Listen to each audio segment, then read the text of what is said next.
All right. Can you all see this? Yeah. All right. I pledge allegiance to the flag of of the the United States States of America and to the republic for which it stands, nation of God, under God, indivisible, indivisible, liberty, and liberty, justice for all. justice for all. Okay.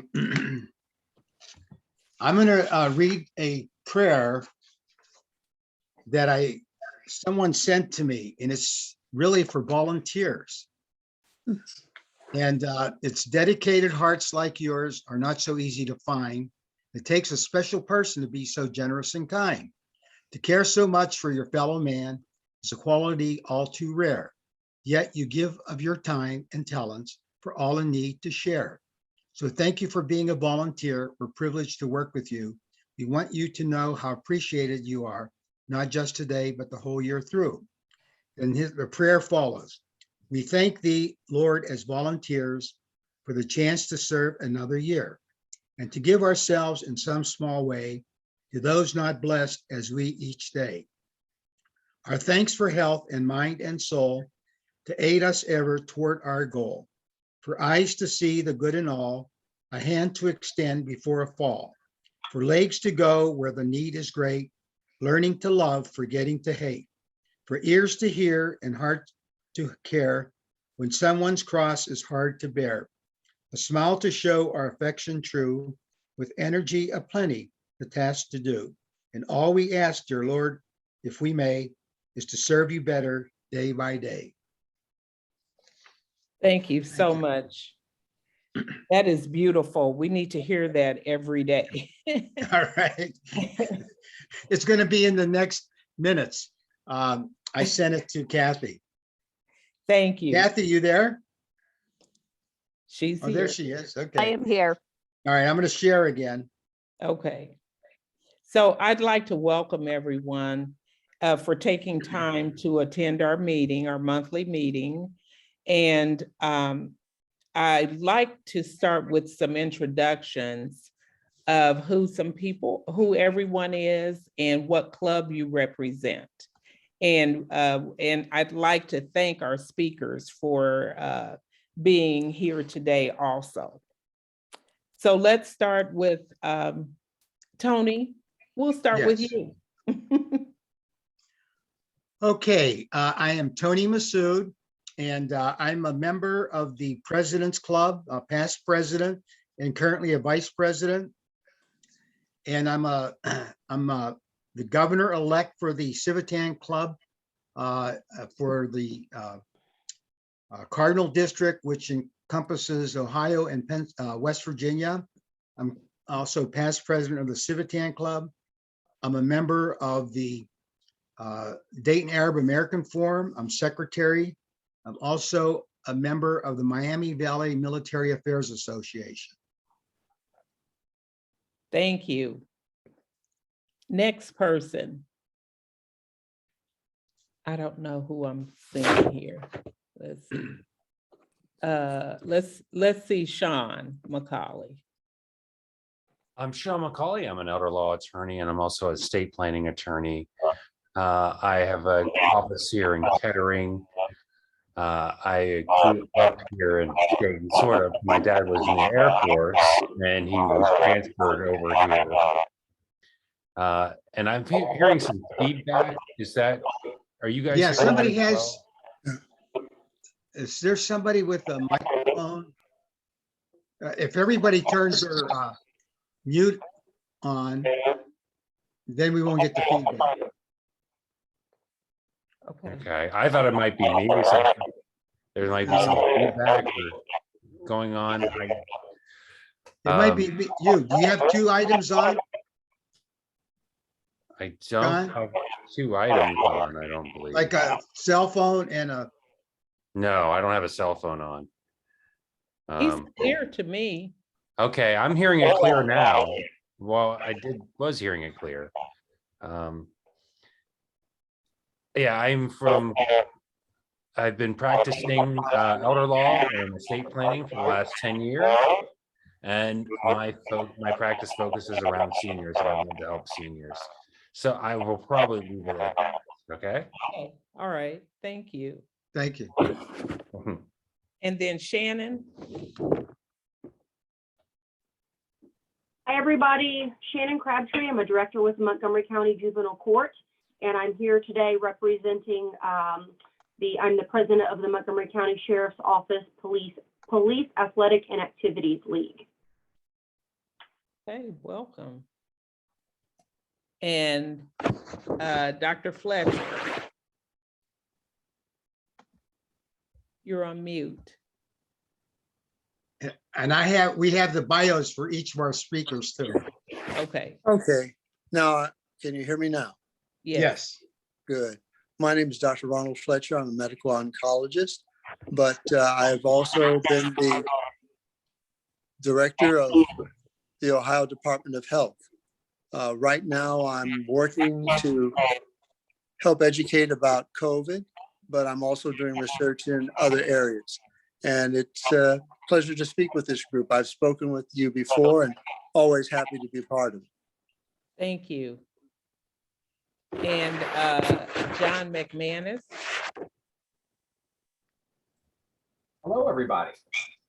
I'm John McManus. I'm the Montgomery County Treasurer. Very excited to be here. I was sworn into office about 3.5 months ago, so it's been a very exciting journey. Before this, I was a member of the Dayton Board of Education for 4 years. In my professional life before this, I was Chief Deputy Clerk of Courts for Montgomery County, and I also held a number of roles, both in state government and the federal government. So thank you for the invitation to be here. great. We can't wait to hear from you. Kathy, Hello, I am Kathy Ballman Parks. I am a member of Altrusa of Dayton. I'm the current secretary of the President's Club.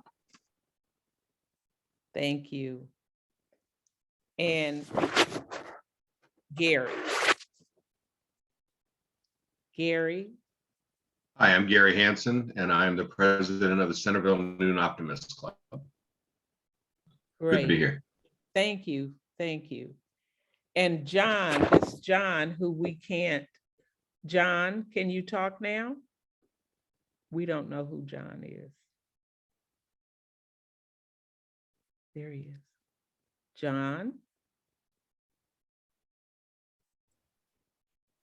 Well, I thought he unmuted. And then on the phone, we have Larry Horowitz. Larry? Is he there? He's our immediate past president.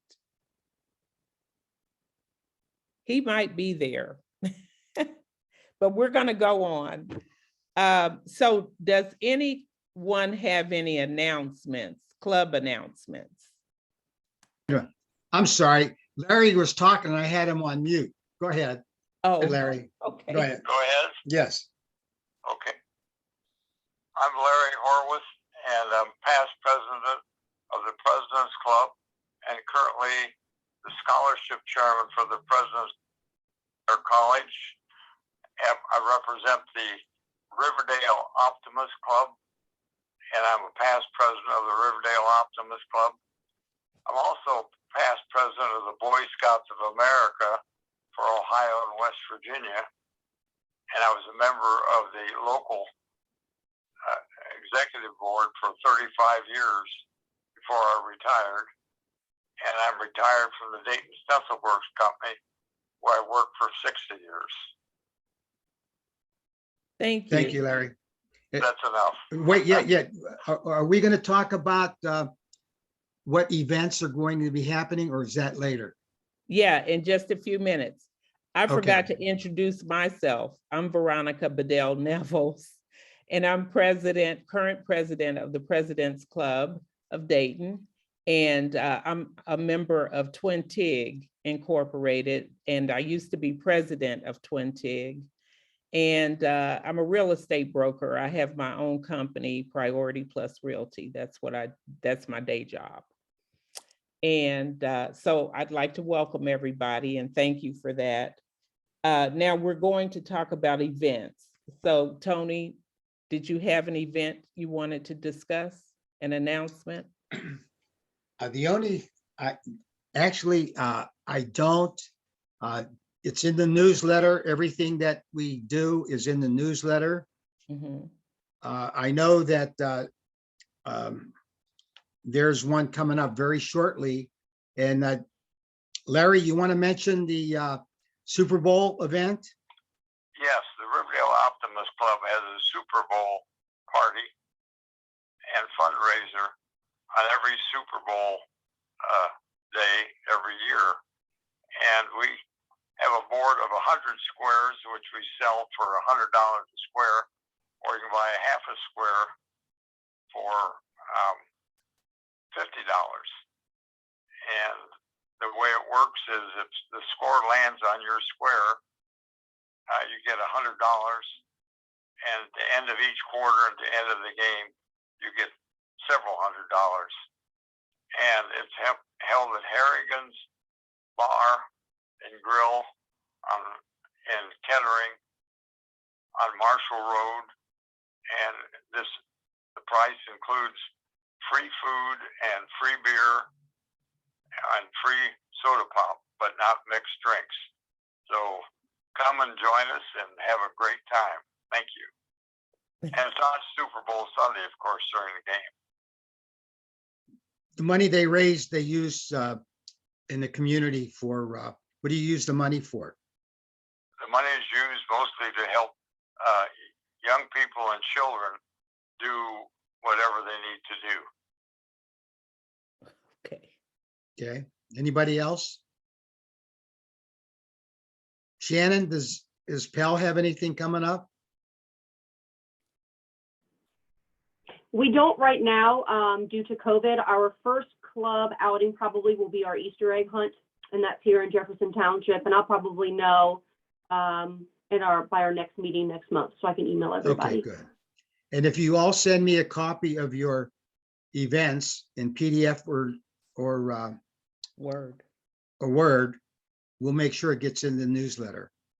Gary, how about the Centerville Optimist? Gary? We're fairly quiet right now. The only thing that's really active right now is we have an oratorical contest that's for middle school and high school kids. They give speeches and we give scholarships to the winners. We're kind of in the throes of that right now, getting ready to kick off our local contest, and then that moves up to district, region, state, and so on. Everything else is fairly quiet. We since the last time we were here, we finished our Christmas tree sales, and we have a couple of months off before we start getting real active again. Thank you. Yep. Okay. And in the our agenda, I did put here the activities that the President's Club is looking forward to. And the first one is the Bob Childs Golf Outing, which will be Friday, May 13th at the Beaver Creek Golf Club.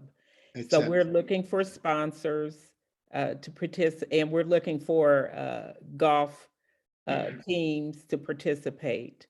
We're having our outstanding volunteer breakfast Thursday, May 12th at the Presidential Banquet Center. So all of the clubs will get their applications so that they can turn those in. So we will know who they want to reward as an outstanding volunteer. This is an annual event. People look forward to it. They work hard so that they can be recognized. So this is something that we're looking forward to also. And then, of course, our main event, the Citizen Legion of Honor, will be Thursday, October 6th at the Dayton Convention Center. So all the clubs will be informed about that also, so they can make their recommendations, or fill out the applications of who they would like to be considered to be a Citizen Legion of Honor recipient and be placed on our wall of fame that's in the convention center on the 3rd floor. So those are the activities that we are looking forward to as the President's Club. I have one correction to make on that. Yes. It's May 6th. May 13th is next year. I made a mistake last night. Oh, you did? Yeah, So So they're I- not changing it from the 6th? this year it's May 6th.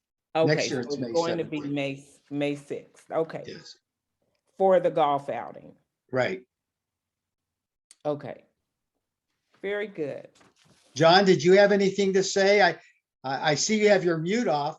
Maybe you're not set up to speak with your, if you don't, okay. All right, let me pull up the agenda again. Okay, so now we're going to have our introduction of the speakers. And mostly everyone did introduce themselves. So let's start with our Montgomery County Treasurer, John McManus. You have the floor, sir. Wonderful. Well, hello, everybody. It is a pleasure to be here before you. And Missy told me a little bit about the valuable history of the President's Club. And so I'm honored to speak with you today. And I'll tell you, it has been a tremendous honor being the treasurer of Montgomery County. As I mentioned earlier, I was elected in November of 2020, but a very strange provision in the Ohio Revised Code requires individuals who are elected to the position of county treasurer to wait for 10 months before taking office. 10 months. This is my second elected office that I've held. And usually you get to take over in January. So it was a very unique way of assuming a public office. But I'm telling you, it is so wonderful to be here and to serve the residents of Montgomery County. I've been in government all my life. It's something that I've dedicated my life to. I know I only have 10 minutes, so I won't tell you about everything, but I'll tell you about the position that most everybody usually asks about. But my first job out of college was to serve as a staff assistant in the White House in Washington, D.C., in the executive office of the president in the administration of President George W. Bush. And I mention that because it was such a great place to start off, a career in government, because you learn from the beginning, from the outset, and at a very young age, the sheer responsibility that rests on your shoulders when you're in a position of service, and the fact that you're there to speak for others, and you're only there based on the consent of the governed. And it was just a wonderful place to start off. But I will tell you, being county treasurer, it's an enormous job, and it's one that I give every hour of my day to. So the treasurer of Montgomery County, like the treasurer in every county in the state of Ohio, serves three main functions. The treasurer serves as the county's chief tax collector, obviously mostly property taxes as well as assessments, things of that nature. Also serves as the county's banker and the county's investment officer. And so obviously, each of those responsibilities has a financial component. The treasurer's office last year, because we're just coming off of the year, had its highest collection numbers ever in terms of property taxes at $920 million. Of course, well, not all, but most by far and away of every dollar that's collected in property taxes is sent back to local communities, those being obviously school districts, the municipalities, park districts, things of that nature. So you realize as treasurer, if you don't do a great job in your collection efforts, then money isn't getting into the hands of local entities that truly need them. And I always carry with me my experience as a school board member. As a member of the Dayton School Board, much like Tony's wonderful wife, we were both charged with representing children in this community who really more than anybody needed resources. So, we were always on the Dayton Board of Education. We always counted on making sure that the county treasurer was pulling in tax dollars, that the state budget allocated enough good resources for education. So knowing that 60 cents out of every dollar that's collected in property taxes on average goes to our school districts is not a responsibility that I take lightly. So in addition to that 920 million that's collected generally in property taxes, the county treasurer is also in charge of safeguarding the county's deposits. So you think about the county budget, last time it was about 890 million. That's a lot of money that you have to make sure is being deposited and safeguarded with integrity. And for me, that really comes down to ensuring that this office has each and every proper internal control possible, making sure that our bank accounts are balanced down to a penny every single day, making sure that we are reconciling and balancing against internal and external accounts and personnel. So a lot of checks and balances that are critically important, because I was the finance chairman of the Dayton Board of Education, and one thing I always carried with me is the fact that every single dollar that we brought in was representative of a couple of minutes of somebody's very hard work. And so each public dollar that you put your hands on is indeed representative of somebody's labor. And so, as government, you really have to never lose sight of the respect that you have for each and every cent that passes through your coffers. And finally, the other portion of the treasurer's job is that of the county's investment officer. So the county treasury here in Montgomery County, we're very fortunate to have such a robust investment fund. The county treasurer here, the treasury, is in charge of a fund of around $700 million. That fund is very carefully invested to yield a return on that investment, which those returns can be expended for public purposes. But I tell you, I'm very fortunate that we have a great team here that manages that fund. We work with outside investment advisors. And as a career government guy who's always focused on internal controls, I was very pleased to see very early on that county investments are very, very limited in what you can invest in.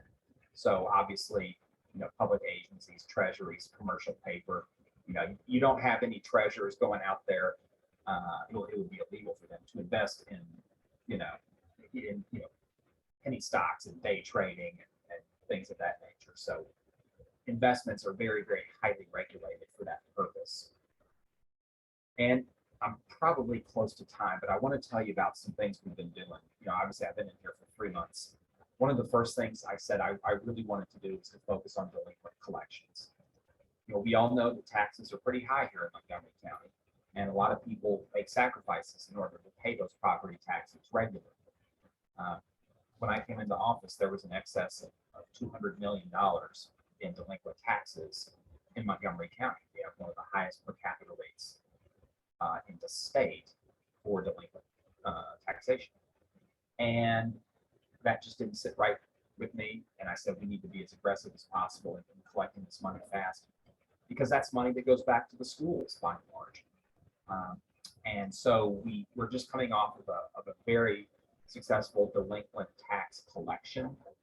We collected approximately, we're gonna be sending out some information on this, but we collected approximately $28 million in delinquent property taxes. That's a massive haul. It's about 3 times as big as the last time this was done in 2019. But I'm very proud of that, because that's a lot of that money is going back to the schools. And for me, delinquent collections is all about fairness. Make sure that we're holding folks accountable. So I've got 2 more minutes, I'm told. One thing that I've really enjoyed doing is going around to all the different municipalities, school districts, and others here in Montgomery County. When I got elected, I said, I want to make sure all of our local governments here in this county know that they have a true partner here in this county, and that, you know, we're accessible, we're happy to help, because everybody in government, I think you think, oh my gosh, I'm doing all this by myself, when really, you know, we're all together in this. We all have to rely on each other to be successful. And so yesterday I was in Carlisle, which a teeny tiny portion of Carlisle is in Montgomery County, but I went down there and said, hey, you know, happy to work with you. Here's some information. We're always accessible. Today I was in Clayton. And so this is something I've been doing. And I've been taking with them information on our office, showing them about some of the rates of taxation, the delinquent taxes that may be owed in their jurisdiction, and also some information that can really help constituents who may be delinquent. You know, people need to know that they have access to a payment plan. We have tools available to help people get back on track, because debt is an enormous weight to carry on your shoulders. So I think people generally think of a bill collector as just someone who's, you know, calling your phone a couple of times a day and trying to shake you down. But one thing that's really important to me too is, yes, you know, we have to collect, but also for people who come to us, you know, in good faith and want to work with us and want to get current and get back on track, we have tools and personnel available to help them. So it's been a wonderful 3.5 months so far. This is a great team up here that you have working for you. They're dedicated, they're professional, and please always know that this office is open and available to you as well. If you ever want to come up and meet with me and see members of staff and learn more about what we do here at the Treasurer's office, our door is always open, because we work for you. We work for the residents and the taxpayers and the citizens and voters of our country. So it's an honor to be presenting here to you today, and I wish you all the luck in the world. And I look forward to hearing the other speakers. And thank you, Mr. Massoud, for the invitation. John, thank you. Would you be able to handle about 10 people at a time for a Yeah. visit? Absolutely.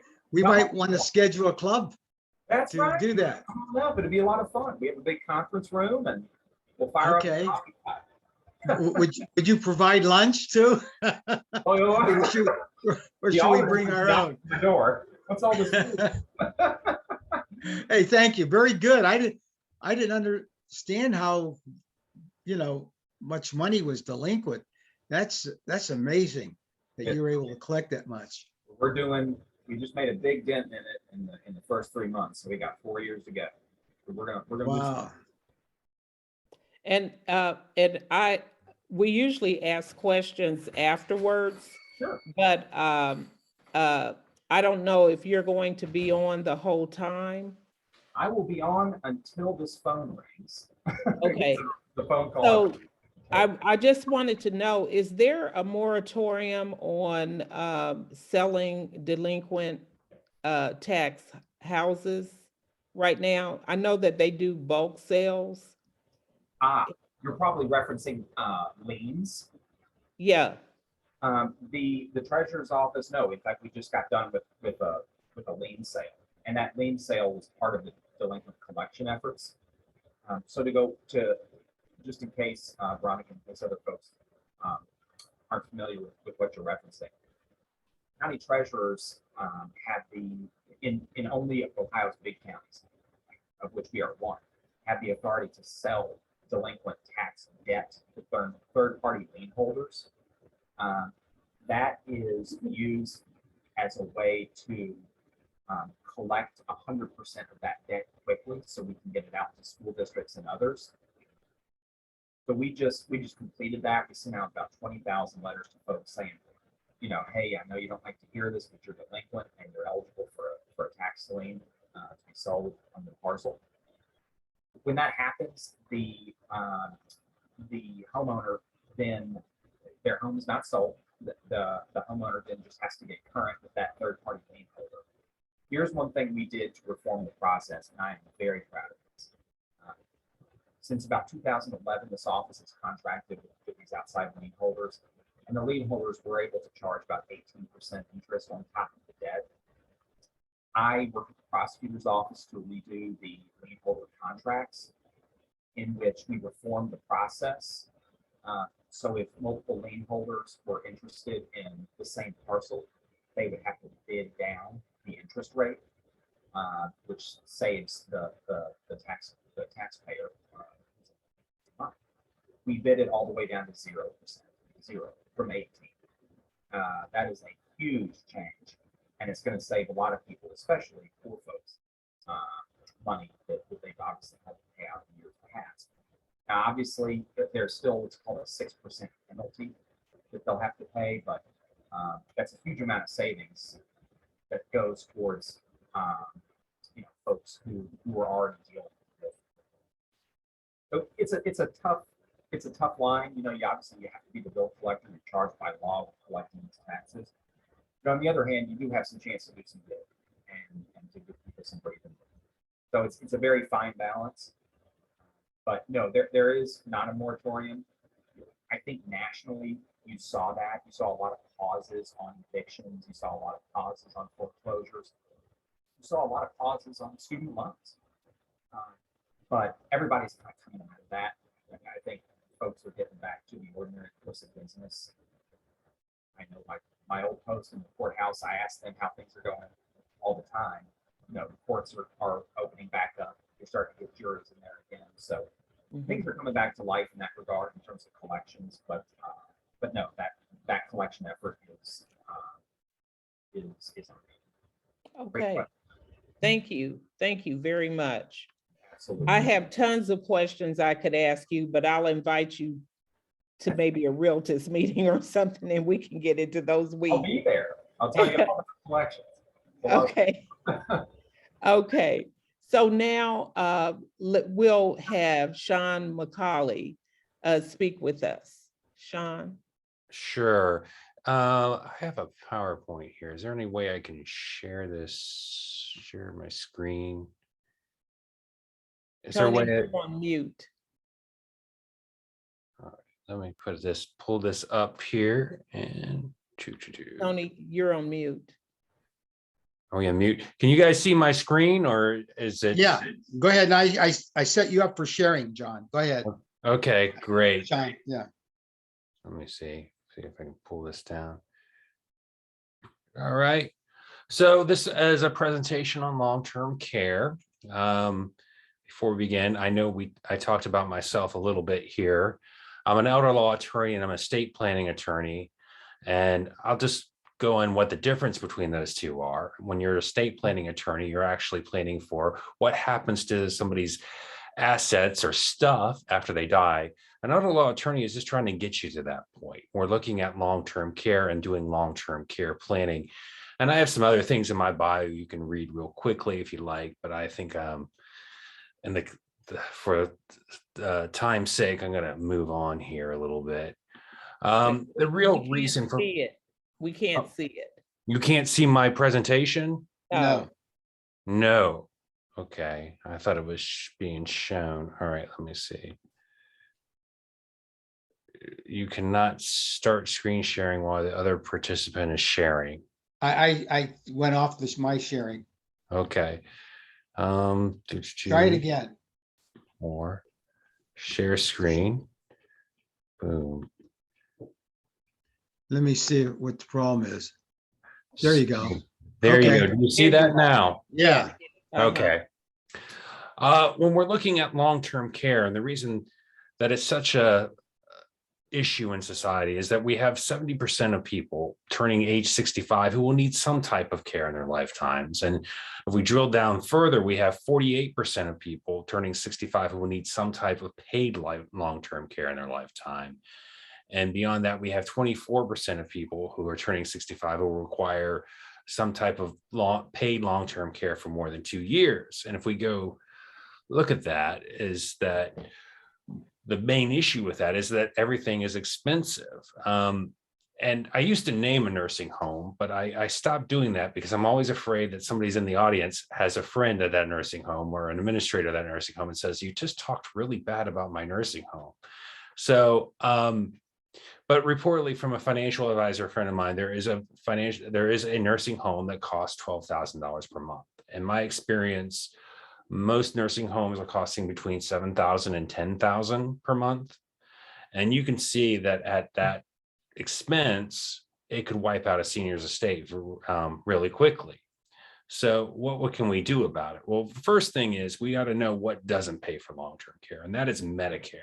A lot of people think that Medicare pays for long-term care. It does not. You may get 100 days if you need skilled nursing, but if you just need the 3 activities of daily living for like eating, bathing, or any other activities of daily living, they're generally Medicare is not going to pay. And even if Medicare does pay, it's only going to pay 20 days in full. The other 80 days, you're going to have to pay $161 out of your own pocket. So basically, Medicare is not going to pay for long-term care. So what are our options here? And when we look at long-term care options, we're looking that the children can sometimes take care of the parents, and that does happen, and God bless those children. But oftentimes people that are going into nursing home, they're going in when they're 80 and 90, and we can have children in their 60s and 70s, and they may have health problems of their own. So it may not be feasible for them to help take care of their mom and dad. And we talked about self-pay. We saw how that could easily wipe out somebody's estate. So we have other options, which is long-term care insurance, veterans benefits, and Medicaid. Now, looking at long-term care insurance, and I have to state first here is that I don't sell long-term care insurance. I do have relationships with some agents. Now, I don't receive a kickback from them, but I may refer to them. It's something I have to be knowledgeable about for my clients because, as I said, long-term care is very expensive. And when we're looking at long-term care insurance, we're looking at basically 2 types of products here. We have what is called the traditional product, and I have the other product as a hybrid. And some insurance agents might quibble and say there's more out there, but they basically fall under these 2 umbrellas here. The traditional product is you pay a premium every year until you need it. And if you don't use it, you lose it. That is to say, if you pay on all these premiums and you never need long-term care, then you're not getting any premiums back. It's sort of like car insurance. One of the big issues is it can be difficult to qualify for. Once you get in your late 60s and 70s, they'll find any excuse not to qualify you for long-term care. And it's also very expensive. Now, if we look at the other product, we have what is called a hybrid product. And sometimes you might hear this referred to as life insurance with a long-term care insurance rider. It's an investment product. You can pay for this all at once, or you can pay for it over 10 years. And basically what they've done is they've taken 2 different products. They've taken a whole life insurance policy and they put it together with long-term care. So if you didn't use the long-term care portion, you can still use the life insurance portion.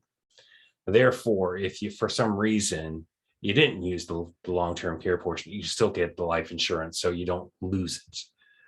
It's easier to qualify for, but it is more expensive. And I will say, dollar for dollar, it's not quite as robust as the traditional long-term care insurance. That's not to say it's a bad product. Both of these are good products. In fact, I'm often asked, are these good products? And I will say, yes, they can be expensive and they're not for everyone. So looking at other options that we have veterans benefits. The VA has something called aid in attendance or housebound benefits that can help veterans pay for long-term care or their survivors. You had to serve during a period of war, at least one day during a period of war. That doesn't mean you had to serve in combat. That doesn't mean you had to serve in a war zone. It just means you had to serve one day during a period of war. The unfortunate part is the benefit is limited and capped. That means it's not quite as comprehensive. And often we are using veterans benefits along with Medicaid, not in place of Medicaid. Often if somebody's is on a penalty period or is waiting to qualify, we can use veterans benefits as a stopgap. Right now, unfortunately, we're in a period where many of our veterans are falling in between the Korean War and the Vietnam War. That means they're too old or too young for Korea, but too old for Vietnam. And I just want to go, before I go any further, I said veterans benefits are used often with Medicaid. All these benefits are used together. In fact, we can use long-term care insurance is often used with Medicaid. We want to give the client as many options as we can. It's better to have too many options than not enough options.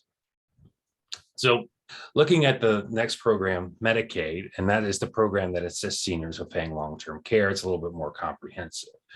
But in order to get Medicaid to pay for your long-term care, you have to qualify. You have to be below a certain amount of income and assets. The income picture is a little bit easier. We can use a qualified income trust to basically qualify most individuals. To qualify on the asset level, we often are using different means, and our biggest tool in the toolbox is irrevocable trust, and that's what I have here, and that's what I'm going to be discussing for the rest of this presentation. When we're planning with irrevocable trust, the first thing is that they must be irrevocable, and I know that sounds pretty obvious. Irrevocable trust must be irrevocable. However, you don't know how many times people will come up to me and say, does my revocable trust do anything? And the revocable living trusts can be very useful in certain situations. In the context of long-term care, they don't do very much. So also we need to make sure that the assets being placed to an irrevocable trust have to be placed 5 years before we apply for Medicaid. And the reason for that is Medicaid has a look-back period. And if you do any transfers before that 5 years, you could receive what is known as a penalty period. And during that penalty period is a period that you would have to wait before any benefits would kick in. The final couple of things that we have to realize with irrevocable trust is the settlers cannot be beneficiaries of that trust, and that is set in stone. The next one is not quite set in stone, but is a good rule to follow. Settlers cannot be trustees of the trust. And at this point, I get a bit of objection is, hey, I worked very hard for this money. I spent my lifetime building up my assets, and now you just want me to give it away. Well, it isn't just giving it away. We're putting it into a locked box. You set the rules for that locked box, and you also have control. It may not be control on paper, but you have control behind the scenes. And what we usually do is we draft these trusts with an option to pick a trust advisor. The trust advisor has the ability to pick and remove a trustee. The trust advisor designator is a law firm, and the client of the law firm is the settler. So how that works is we have, let's say, the settler walk into my office saying, I'm not happy with what the trustee is doing. So I would like something that happened here. What I can do is I'll go, okay, we're going to get rid of that trustee. I appoint a trust advisor, the trust advisor appoints a new trustee. And then that trustee will hopefully follow what the settlers wants. So another big objection I get is, I have to put all this money away. What if I need to get the money out? I'm not a beneficiary of this trust. Well, you may not be a beneficiary of the trust, but we do have lifetime beneficiaries. And hopefully those usually the lifetime beneficiaries are your children, and hopefully they're children that love you. And what we can do is the trustee can distribute to the lifetime beneficiaries. And those lifetime beneficiaries no longer have to pay a mortgage because they've gotten a distribution from that trust, or pay car payment, or pay their groceries. And they can now make gifts back to their parents. Things that we want to avoid is we don't want to make a distribution directly to the settlers. That would make the whole trust countable, and all the money you spent planning for this trust has just been wasted. Another thing we don't want to do is get cute here and have the trustee make a distribution to the beneficiary, and on the same day that beneficiary write the check in the same amount to the settlers.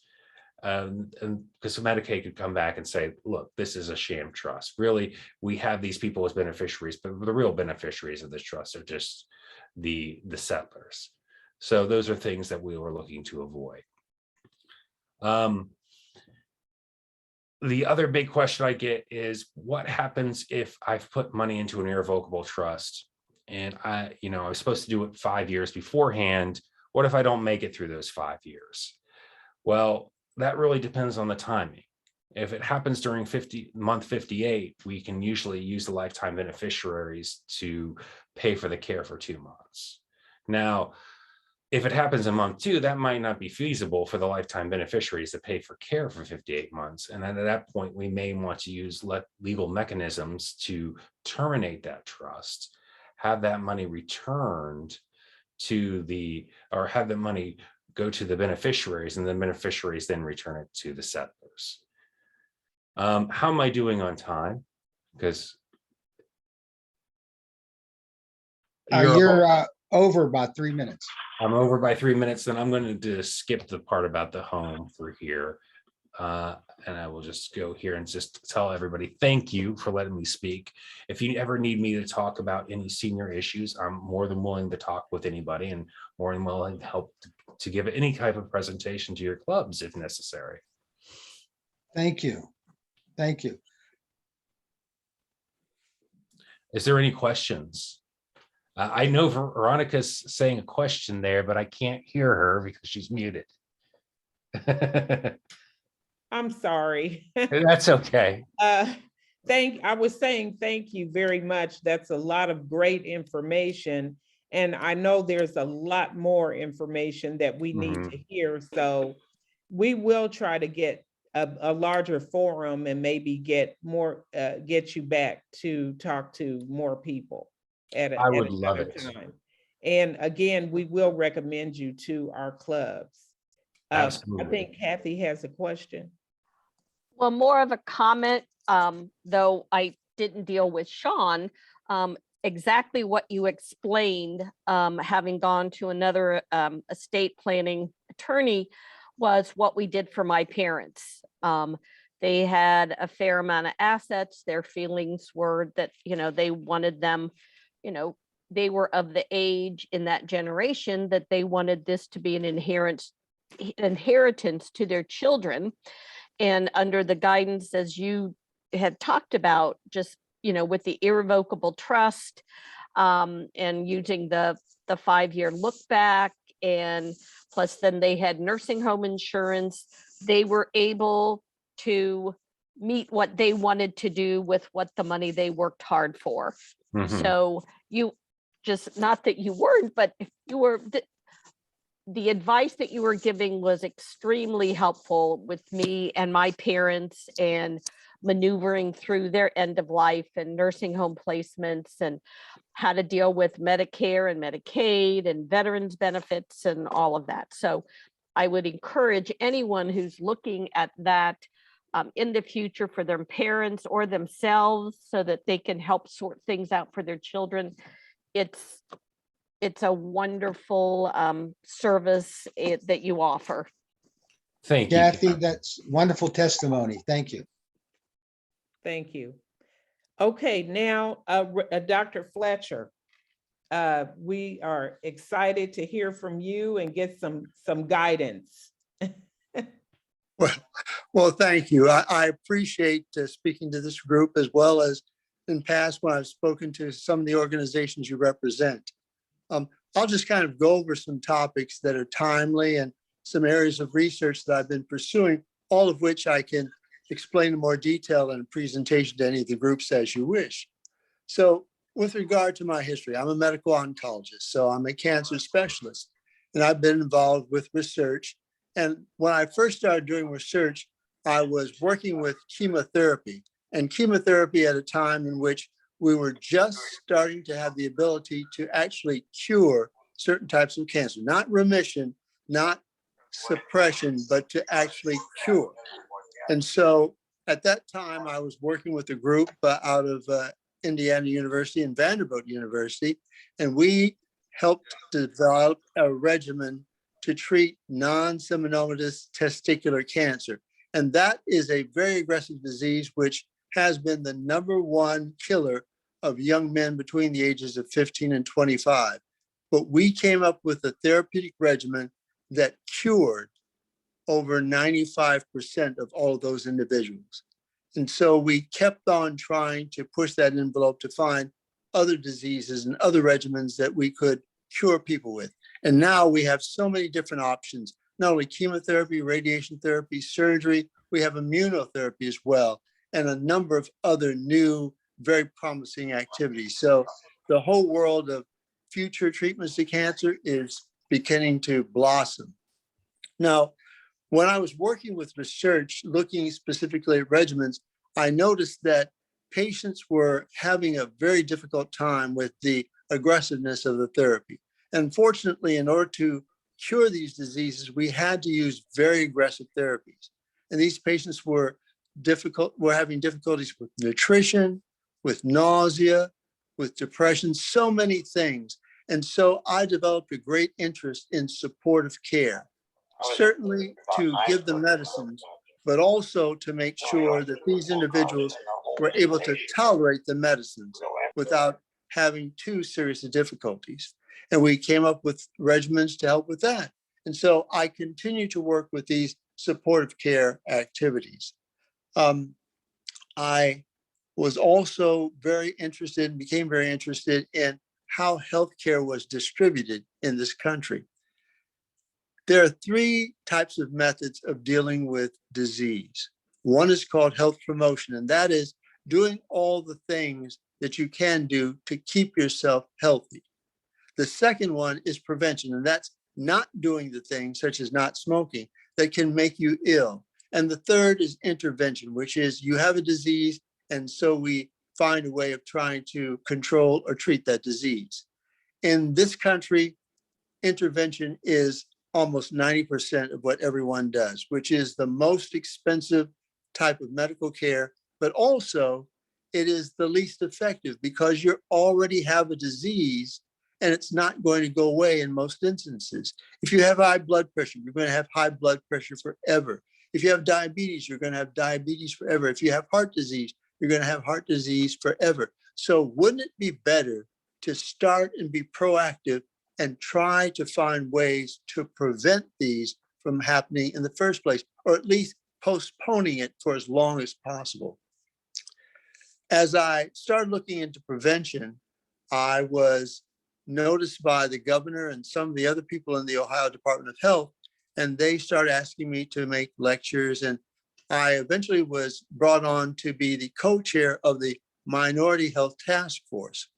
We had noticed that there were significant disparities of healthcare between the majority and minority populations. And so we developed this task force to try to find solutions to make the playing field even, to have equitable care. And through that commission, we actually developed, or through that task force, we actually developed the Minority Health Commission, which today, after, it's been about 30, 40 years, is one of the best commissions in the United States. So from that, I was made the director of the Ohio Department of Health. And about 6 months after I became a director, all of a sudden we found that we were in the midst of a pandemic, the HIV/AIDS pandemic.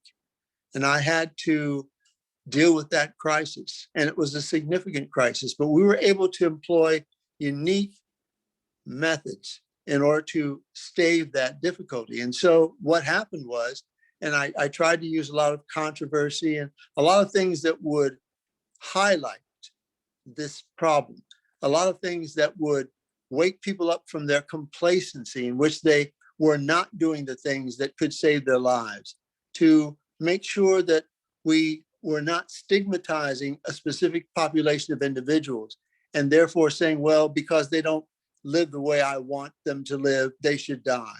And so all of these efforts were aimed at trying to reduce the deaths of AIDS, and we were very successful. And when you consider the size of Ohio, the number of deaths in Ohio were far less than were to be expected. So I became interested in public health. Of recent, obviously, the biggest public health issue is COVID.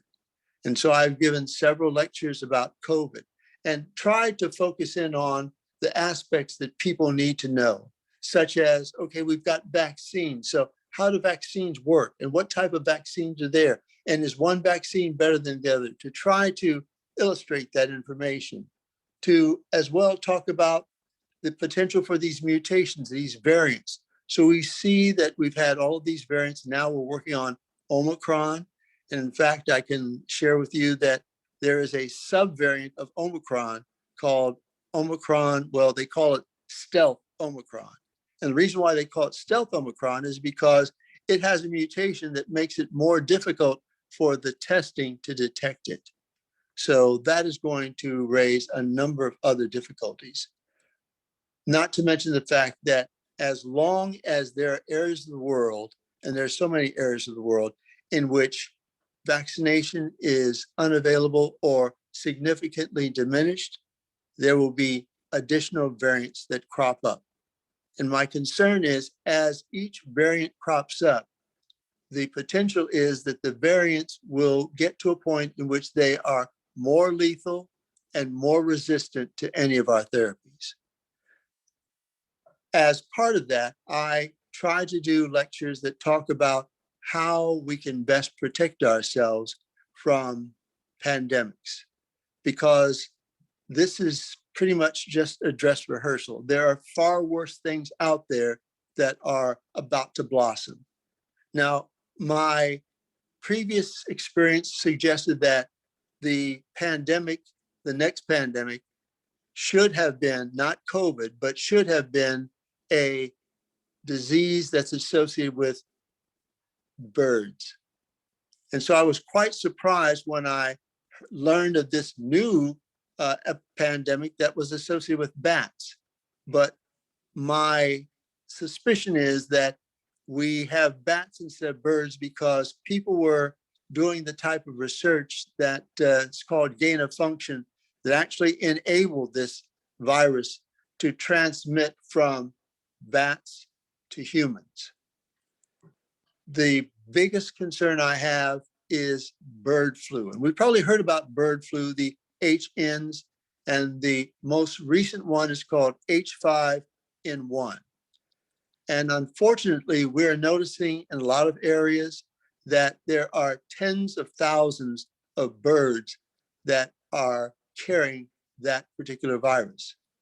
Now, the difference between bird flu and COVID is that bird flu is much more difficult to transmit from birds to humans.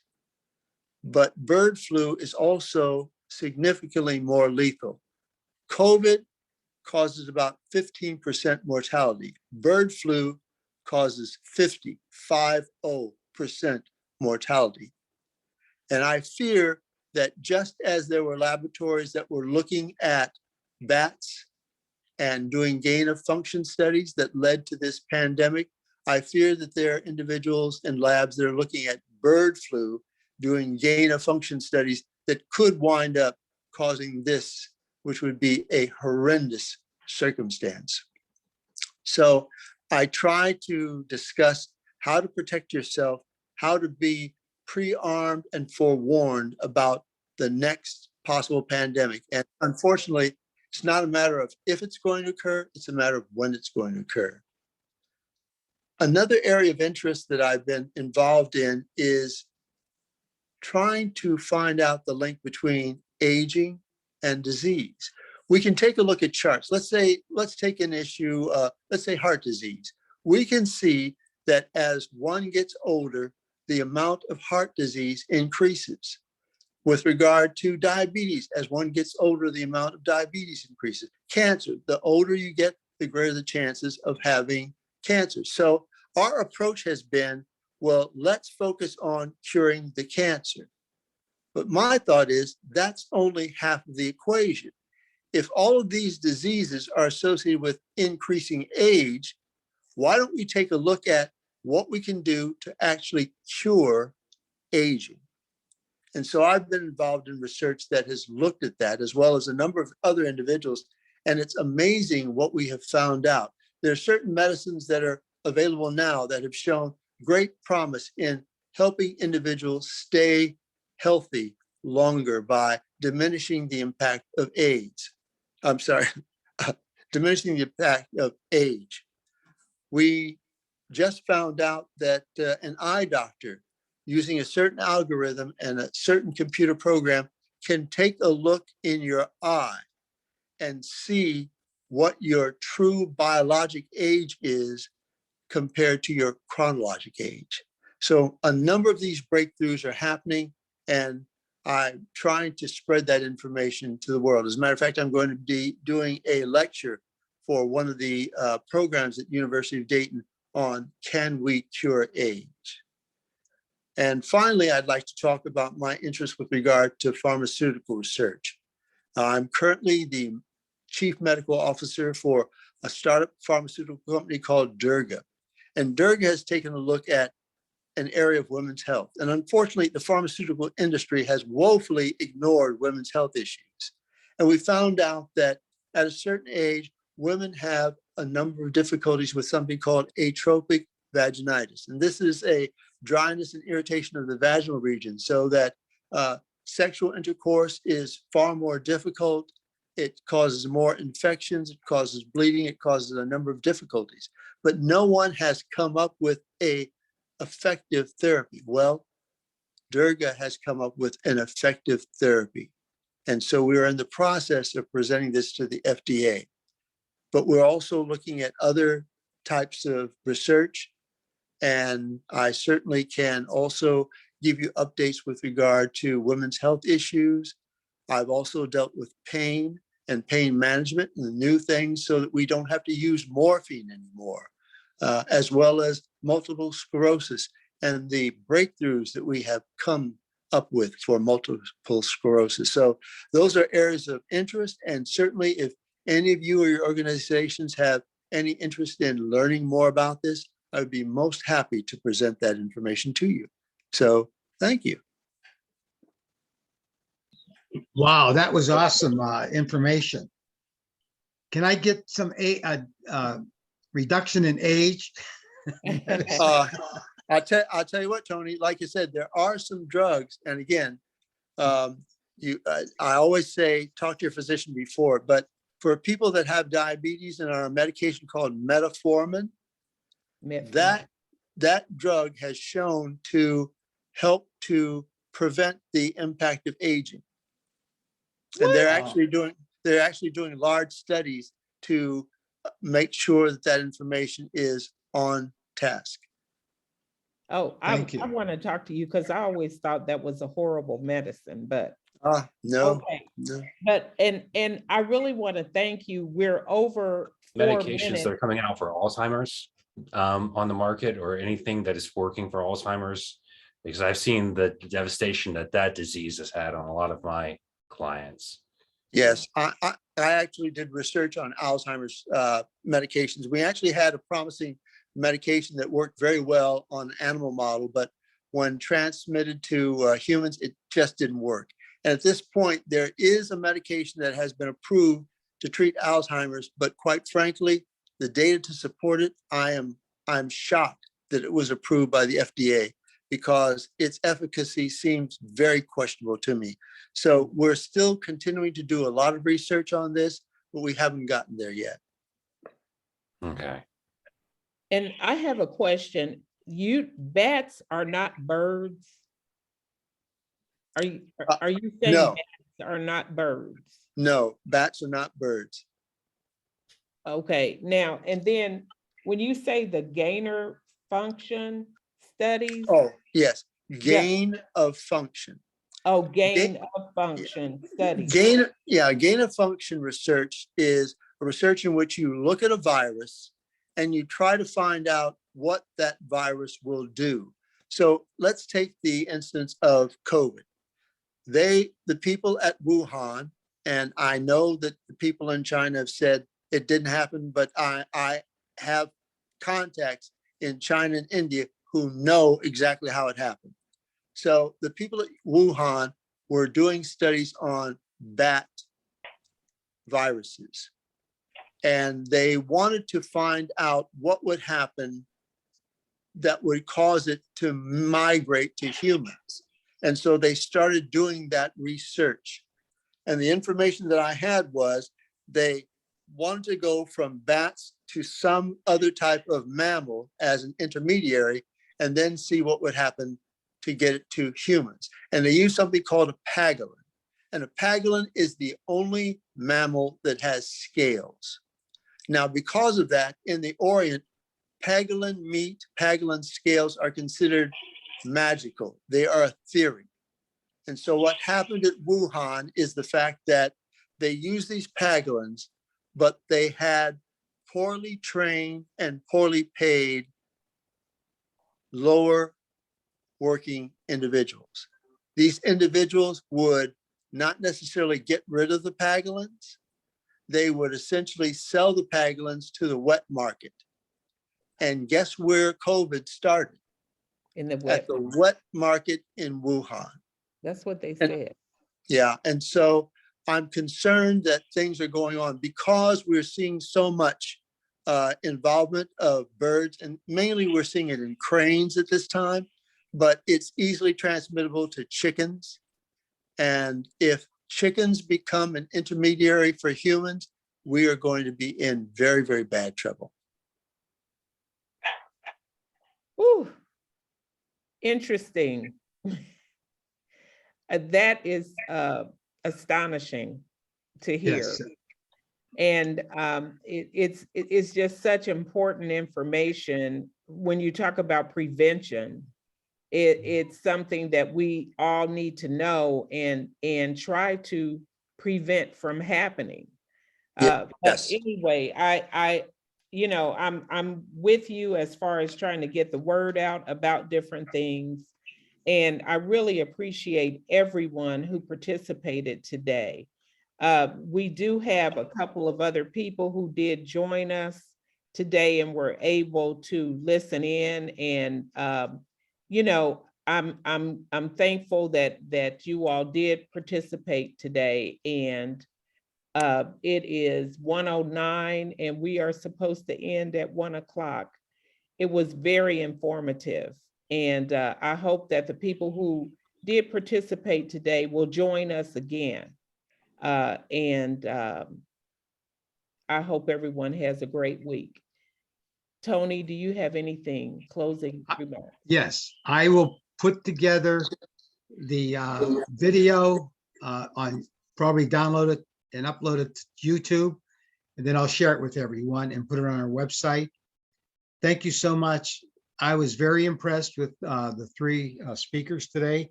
And I'll see you tomorrow, right? Doctor, you're joining us for lunch tomorrow at Civitan. You're on mute. You're on mute. You're on mute. I'll call you and talk to you about that, okay? Okay, thank you. Bye-bye. Thank you.